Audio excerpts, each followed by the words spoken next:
muy importante incidir en la identidad de los pueblos, no olvidarnos de nuestra propia identidad y la capacidad para convivir con diferentes culturas, lenguas e identidades.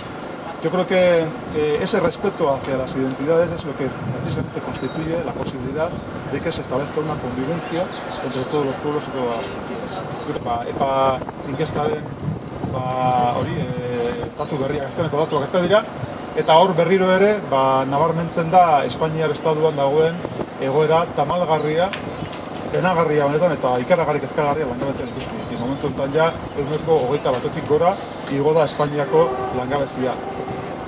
Hor esan barra gaukagu, Gipuzkoako egoera hobea dela, momentu honetan ez da iristen 9%, hori da gaurko datua, baina horrek ez du esan nahi, hobea izanik ere, ona denik. Guk eskualderik jeltzela, gure enpresei eskaintzen dugun babesa, dela egokiena, justu Gipuzkoako 53.000 langabetu horiek esperantzia bizaten etorkizunari begira. Eta hor, nik uste dute Alderdi Sozialista Alderdi Popularraren ikuspegitik, egon dela ikaragarrizko porrota, ikaragarrizko frakasoa arlo ekonomikoan, ez dutelak asmatu, estrategia eta linea koherente bat mantentzen, eta ibilbideelako improvisazio garbi batean. Bezala ezinbestekoa da, kanpoko portu bat eraiki, eta gero entorno guzti hau erabat bizi berritu.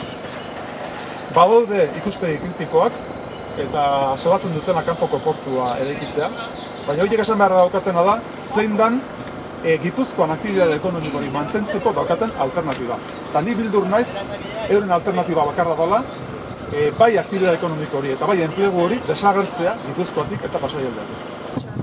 Veo con orgullo que lo mismo estáis haciendo aquí, también desde el Partido Nacionalista Vasco, con personas como Naikari Otermi, a la que le deseo también el mayor de todos los éxitos en las próximas elecciones y sobre todo el mayor de los éxitos porque está aquí parte de mi nación, está aquí parte de gallegos y gallegos que verán en ella la mejor representante. Viva Galiza Ceibe, Gora Euskadi.